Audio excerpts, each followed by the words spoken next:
Alors, bonjour à tous, heureux de vous retrouver, chers amis, en ce début de semaine, lundi 21 juillet 2025, 10h20, heure du Québec.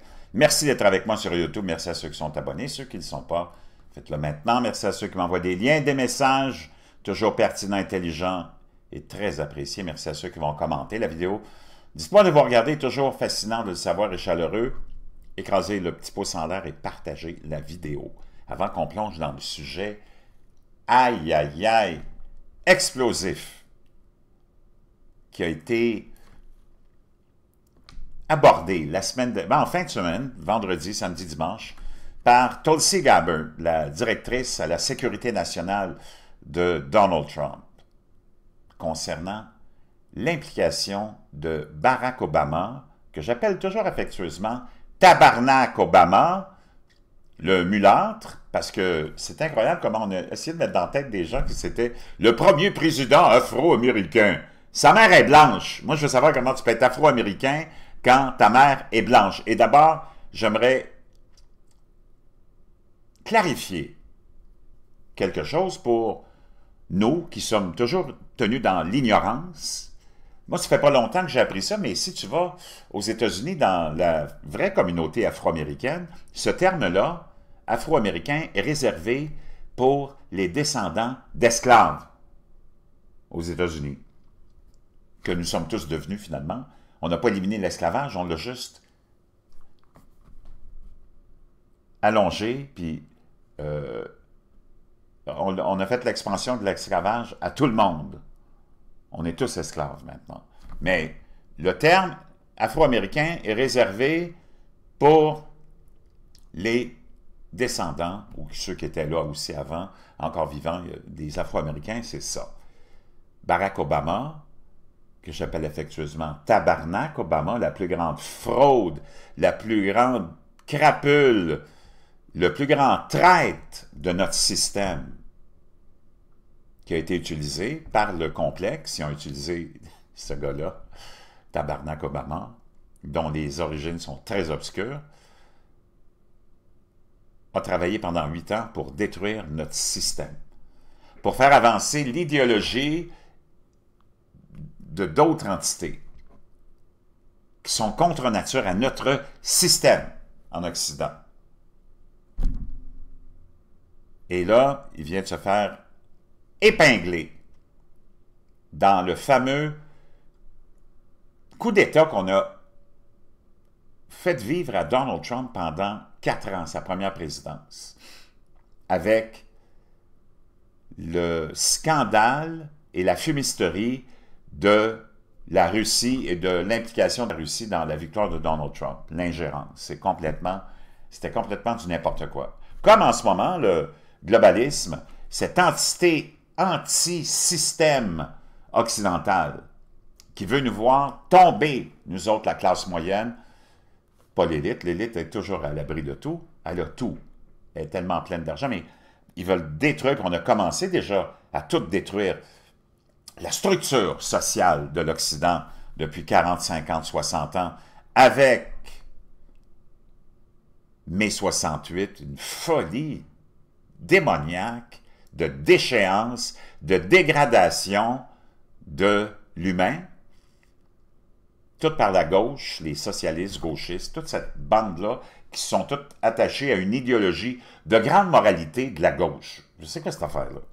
C'est comme si eux, ils possédaient le monopole de la moralité. Puis si t'es pas de leur côté, t'es toujours démonisé. C'est complètement cinglé d'avoir mis dans la tête au monde, à la population, que le monopole de la moralité appartenait à la gauche, qui sont toujours à côté de la traque, qui font dans la dépravation, dans la déviance sexuelle, puis dans la promotion d'idéologies qui sont contre nature à la survie de notre système.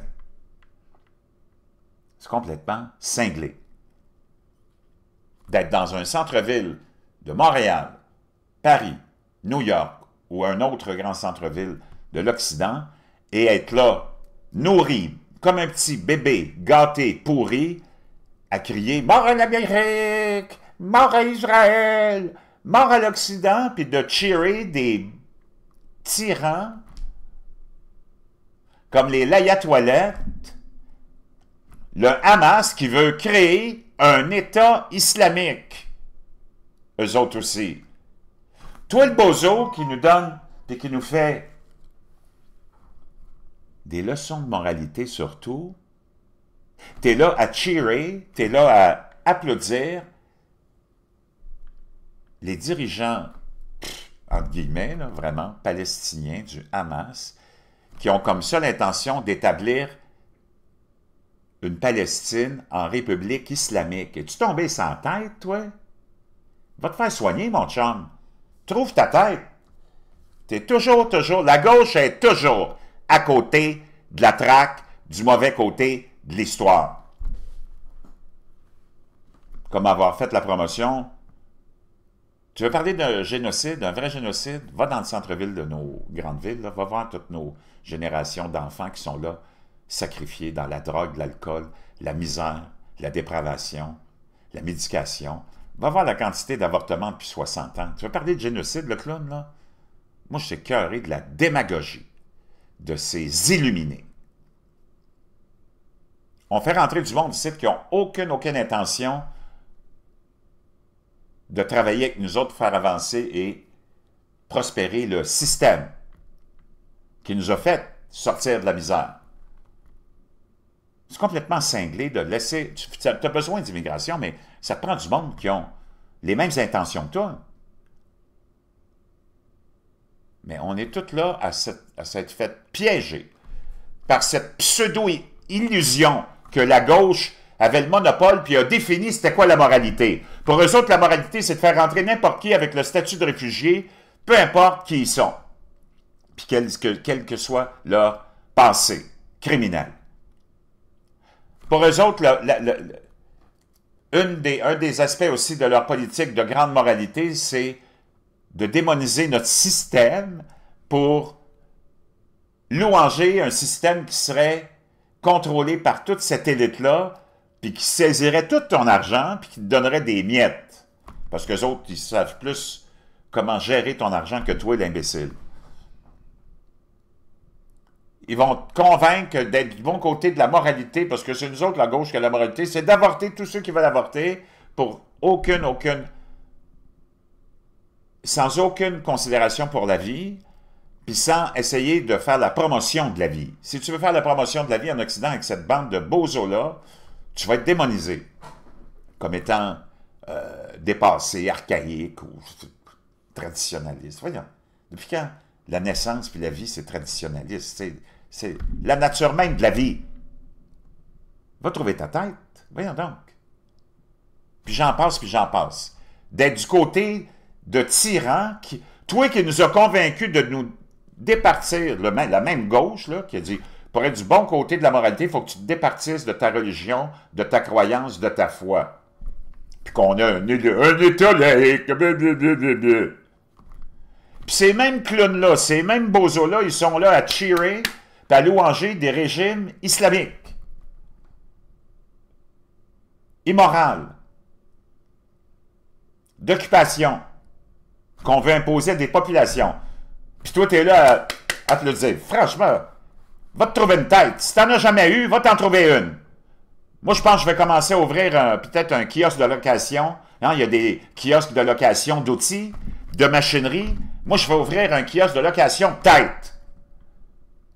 Avec une matière grise dedans, puis tout programmé. Parce que t'as pas l'air d'être en mesure de comprendre ce qui se passe. À un moment donné, c'est trop, c'est trop. Mais n'oublie pas ton bleu de méthylène, ça va t'aider peut-être à te faire pousser une tête. Bleu de méthylène, incroyable, augmentation de ton énergie cellulaire, ton énergie physique de 30%. Bye-bye le brouillard cérébral, bye-bye la fatigue chronique aussi, c'est extraordinaire. C'est ce qu'on appelle du biohacking. Il faut que tu sois au sommet de toi-même. Surtout avec ce qui s'en vient, là. Parce que je peux te dire une chose, tu vas t'ennuyer de ta mère, comme dirait l'autre. Il faut que tu sois au sommet de toi-même. Je te laisse le lien dans la boîte de description, naturellement. C'est sans formaldéhyde, c'est sans métallose, c'est fait pour ça, c'est du biohacking. 20-25 gouttes pour un homme, une quinzaine pour une femme. Tu peux en prendre 2-3 fois par semaine. Tu n'es pas obligé d'en prendre tous les jours. C'est très, très, très efficace. Un autre produit que j'ai découvert, c'est la racine. Puis ça aussi, ça fait une semaine que j'en prends depuis. Wow! La racine de Rhodiola rosea. En poudre, hallucinant, je te laisse tout ça dans la boîte de description. Tabarnak Obama. Quelle fraude monumentale. Écoute ce qu'il a à dire, lui. C'est complètement hallucinant. Et c'est, je peux te dire une chose, c'est gênant. C'est gênant, puis même les Afro-Américains sont tellement écœurés d'entendre cette tête parlante-là prétendre être un Afro-Américain, là, puis de parler au nom des, des Afro-Américains. Là, je vais essayer de trouver mon lien que je vais te partager. Laisse-moi un instant. Il est rendu où? Ouais. Ah, je suis dessus. Je cherchais, puis je suis dessus. OK. Ah, mais il est complètement... C'est tellement grotesque, c'est tellement corrompu ce qu'il y a à nous dire. C'est tellement dans le but de détruire la base même de notre société, c'est-à-dire l'homme, surtout, la masculinité, mais la femme et la famille et la vie. Spent the last 2 decades calling men toxic and shipping their jobs overseas, and now... Pendant 2 ans, pendant 8 ans, même là on peut dire 20, ça fait 15 ans qu'ils nous emmerdent Obama puis les gauchistes surtout, qui ont pris le contrôle du Parti démocrate aux États-Unis, c'est hallucinant. Nous parler de la toxicité de la masculinité, qui ont envoyé tous nos jobs à l'étranger, même ici au Québec, puis au Canada, puis en France. Now they're asking, where did all the men go? Là, les démocrates se demandent, mais ils sont rendus tous les hommes, ils votent plus pour nous autres. Obama's trying to save the party he destroyed. Obama essaie de sauver le parti qu'il a détruit. So he's on a manhunt. But there's Donc là, il est dans la recherche d'hommes. one problem. The brothers don't listen to him anymore. Mais le problème, c'est que ses frères, ben, entre guillemets, parce que c'est pas un Afro-Américain, là, mais les Afro-Américains l'écoutent plus. So he's trying to transition boys into girls. Donc là, il essaie de transitionner, de faire changer les gars en filles, les faire devenir des filles. Barack's got his own rules for men. Lui, il a ses propres règles pour les hommes. Si tu veux être un vrai homme, encore là, eux autres, ils ont le monopole de la moralité et de la définition d'un homme et de la vérité. But these are the rules that made men leave the party in the first place. Mais c'est les règles qu'il veut établir, lui, là, pour définir un homme. C'est ça qui a fait fuir tous les hommes du Parti démocrate, entre autres. Barry says, guys, don't always have to be the providers. Oh, les gars, vous n'avez pas besoin de toujours être celui qui s'occupe de la femme et qui donne ou qui... Provider, c'est le souteneur, tiens. As long as they talk about their feelings. Mais il faut que tu parles de tes émotions. De tes émotions. A lot of male identity and status was tied up with being a provider. Donc, avant, le modèle de... Pardon, j'ai un petit chat dans la gorge. Donnez-moi un petit instant, je reviens. Donc, pour les petits gauchistes à la tabarnak Obama, le modèle de l'homme avant, c'était lui qui soutenait, c'est pas le modèle de l'homme avant, c'est le modèle de l'homme point final. Voyons donc, c'est quoi cette stupidité de moralité, toujours à côté de la traque des gauchistes, socialistes, Bozo, le clown. Having a job. Avoir un travail. Doing a good job, coming home. Avoir un bon travail, revenir à la maison. And when folks started losing jobs because of Et quand les gars ont commencé à perdre leur job parce qu'on les a tous envoyés en Chine. the industrialization and, à cause de l'industrialisation, oui, parce que t'es envoyé en Chine. and offshoring, you had a bunch of men suddenly feeling lost. Oh, puis là, t'as eu plein d'hommes qui se sont sentis perdus. Selon le grand scientifique Tabarnak Obama. Yeah. Because their identity had been so wrapped Oh, parce que leur up identité in One thing. that one thing would était juste... Leur identité reposait juste sur une seule chose. which was being a provider. Et c'était d'être un souteneur de la famille. And so part of what we have to do is, as men take responsibility for Donc, une partie de ce que nous avons à faire, c'est qu'en tant qu'homme, c'est de prendre des responsabilités. figuring out how to talk about and share Comment réussir à parler, à partager feelings. les émotions. We wouldn't have to talk about our feelings if Obama didn't send our jobs to China. Il dit, on n'aurait pas besoin de parler de nos émotions si tabarnak Obama n'avait pas envoyé tous nos jobs en Chine. Do you know how we feel about that, by the way? Angry. That's why we voted Trump. But Et tu veux savoir comment on se sent par rapport aux 8 années de présidence de tabarnak Obama? Nous dit Jesse Water, fâché. C'est pour ça qu'on a voté pour Donald Trump. Barack doesn't just want you on the couch. Mais Barack Obama ne veut pas seulement t'avoir allongé sur le sofa. He's telling guys to put down the baseball and pick up a playbill. They have to be able to learn how to be more. Michel qui s'en mêle. Ces gens-là sont tellement irrelevant, sans importance, insignifiants. Ils ont eu tout cru dans le bec, puis ils essayent de se dépeindre toujours comme des victimes afro-américaines, ce qu'ils ne sont pas, puis de donner des leçons de moralité. More than just the sport that they care. Ils sont détestables. C'est tellement détestable, ce monde-là. Ils sont misérables et détestables. About. And while they get great skills in sports and they learn a whole lot of trade. Qu'est-ce qu'on en a à foutre de ses opinions bidons, de sa misérabilité? C'est complètement hallucinant. Et après ça, il va même faire il dit, vous devriez avoir des amis gays. You know, saying to our boys, you being interested in art? Oh, de dire à nos enfants, tu es intéressé dans les arts? And you being interested in, theater? Tu es intéressé dans le théâtre, mon petit garçon? That's cool. C'est cool! Get off the field and go to an art gallery. And when you do go, bring a gay friend. Et amène un petit ami gay avec toi. I had a gay professor. Il dit, j'avais un professeur gay. Ouais, je pense qu'on n'est pas surpris, tabarnak. In college. Au collège, j'avais un professeur. At a time when openly gay folks still weren't out of line. Quand le temps où les gays vraiment ouverts à leur sexualité, là, qui sortaient du placard, c'était pas vraiment accepté. Depuis quand ça? Ça a toujours été accepté. De quoi tu parles? C'est juste qu'avant, ils gardaient ça pour eux autres. Là, aujourd'hui, ils étalent ça sur la place publique 24 heures sur 24. C'est ça qui nous fait suer. Became one of my favorite professors. You need that. Et là, il est devenu un de mes professeurs préférés. Ben, on n'est pas surpris non plus.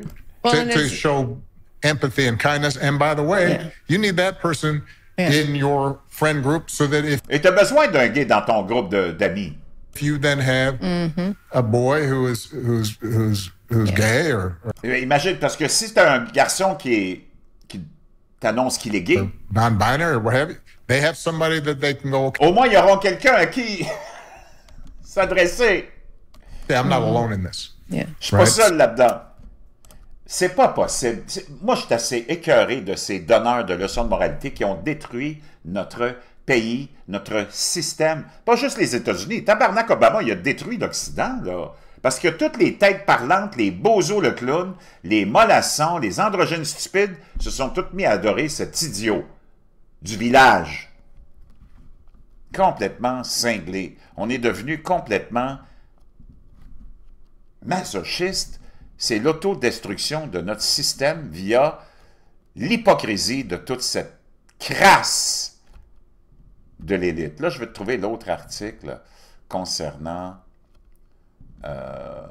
Tulsi Gabbard qui s'en va là, mettre son nez dans wow, quelque chose. Je ne sais pas ce que ça va donner, mais on va le savoir bientôt. Là, je vais juste trouver mon article là, qui va parler de... Le véritable héritage d'Obama se précise. La directrice du renseignement national, Tulsi Gabbard, a déclenché une tempête vendredi en accusant l'ancien président Tabarnak Obama d'avoir fomenté un coup d'État contre son successeur. Résumant les preuves accablantes en sa possession, Tulsi Gabbard a conclu « Ces documents détaillent une conspiration traîtresse orchestrée par des responsables au plus haut niveau de la Maison-Blanche d'Obama pour subvertir la volonté du peuple américain. » qui, en 2016, avait élu Donald Trump. La trahison est un crime capital imprescriptible. Considérez donc à quel point les allégations de Gabbard sont explosives. Le haut responsable en charge de l'ensemble des services de renseignement américains affirme sans équivoque qu'Obama et ses fidèles subordonnés ont saboté la passation pacifique du pouvoir présidentiel en 2016, trahi le peuple américain et déclaré la guerre au gouvernement légitime des États-Unis. Gabbard vient de larguer la mère de toutes les bombes. Et sur le syndicat de la Maison-Blanche d'Obama, la communauté du renseignement et l'État profond mondialiste. Le général Michael Flynn, conseiller à la sécurité nationale de courte durée du président Trump, on s'en rappelle, hein, a analysé la situation succinctement. C'est surréaliste.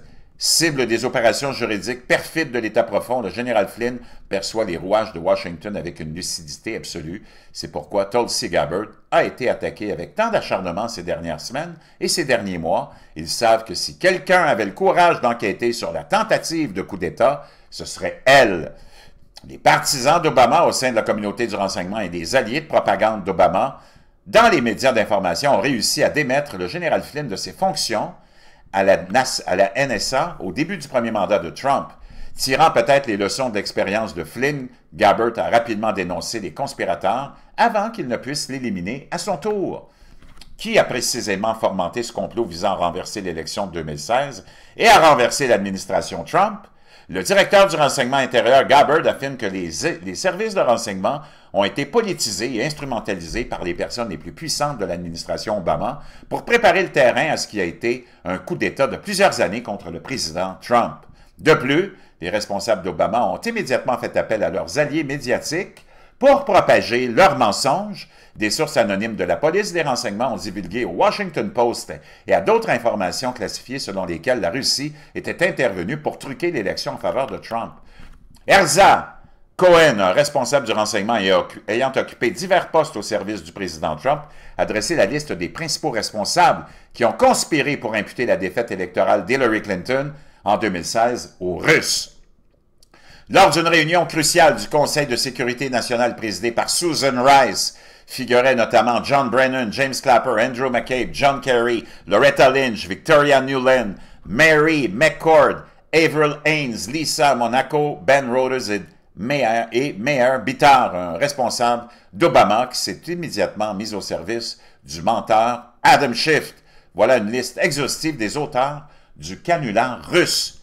Les véridiques d'American Thinker et d'autres publications tentent de raconter cette histoire depuis près de 10 ans.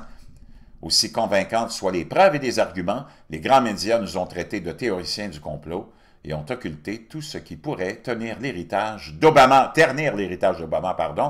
Nul doute que les propagandistes nationaux qui diffusent des récits approuvés par l'État profond mondialiste continueront de le faire. Il est néanmoins satisfaisant de lire ce titre sur Breitbart. Déclassifié, l'administration Obama a fabriqué des renseignements pour promouvoir aux faux récits de collusion entre Trump et la Russie. En d'autres termes, Obama et ses membres, haut placés de son administration, y compris les chefs des services de renseignement chargés de protéger la nation des menaces extérieures et intérieures, ont fabriqué des preuves destinées à convaincre le peuple américain que la Russie avait volé l'élection de 2016 à Hillary Clinton. De plus, cette cabale de conspirateurs a fabriqué des preuves destinées à incriminer le président Trump, à convaincre le Congrès de le destituer et peut-être même à convaincre un futur jury de le condamner pour espionnage et trahison. Obama et son équipe ont terni la réputation de l'Amérique dans le monde en prétendant que la Russie avait piraté l'élection de 2016. Avec Hillary Clinton et son équipe de campagne, l'administration Obama a escroqué le peuple américain en gaspillant temps et ressources sur une invention de leur propre imagination séditieuse. Prenez au nombre des milliers d'agents du gouvernement, du ministère de la Justice, du ministère de l'État et de la communauté du renseignement au sens large, qui ont reçu l'ordre de passer des années à traquer les fantômes invoqués par Clinton, Obama, Rice, Brennan, Lynch, Comey, Clapper et leurs nombreux co-conspirateurs. Pensez à toutes les menaces réelles, étrangères et nationales, blablabla, puis ça continue. Je peux vous dire une chose. Là c'est vraiment la guerre. Et le Deep State contre-attaque, encore une fois, avec la nouvelle présidence de Donald Trump, avec l'histoire de la fameuse liste de Jeffrey Epstein, qui pendant des années, on en a parlé, on l'a même vu, cette liste-là, qu'elle existe ou non, en sens d'une vraie liste, c'était tous des gens comme Bill Clinton, Bill Gates et plein d'autres du Deep State qui étaient tous sur cette liste-là et qui ont voyagé sur cette île-là. Il y a même Bill Gates qui s'est fait foutre dehors par sa femme à cause de ça. Mais là, le Deep State contre-attaque en essayant de laisser prétendre que c'est Donald Trump qui était dans tout ça puis qui était toujours avec Epstein, puis alors que c'est tout généré par l'intelligence artificielle puis des programmes. Il n'y a rien de vrai dans toutes les images que tu vois. C'est tout de la... C'est tout du mensonge. Tout du mensonge. C'est complètement hallucinant. Et là, c'est encore une fois le Deep State qui essaie de contre-attaquer. Tu peux mettre là-dedans la Chine, naturellement, qui est attaquée par l'administration Trump. La Chine qui est en complet effondrement total. Le Deep State t'en parle pas, les médias t'en parlent pas, mais moi je t'en parle. L'Iran qui est un autre chouchou du Deep State, parce qu'ils sont là pour détruire l'Occident, ces gens-là, détruire la famille, détruire la classe moyenne. Ils sont louangés, mais l'Iran est complètement, encore aujourd'hui, bombardé par Israël. Une chance qu'on a Israël. C'est toi qui démonises Israël, là. C'est Israël qui est en train de sauver l'Occident, en fait. Lui qui est en train de lutter contre le Hamas, un autre groupe corrompu qui veut la destruction de l'Occident puis qui veut instaurer un autre régime islamique. C'est complètement cinglé. La Chine, puis la Russie qui est complice de tout ça aussi. Ça, c'est tous les ennemis qui sont partie prenante du Deep State. C'est ça le Deep State. C'est pas vraiment régional. C'est ces gens-là qui sont à l'origine de ce grand mouvement qui attaque toujours tous ceux qui veulent défendre leur population occidentale. Donc, je te laisse ça à réfléchir aujourd'hui. Pense-y 2 secondes avant de te mettre d'un côté ou de l'autre, là, parce que ça se peut que tu sois toujours du mauvais côté si tu écoutes toutes ces têtes parlantes-là.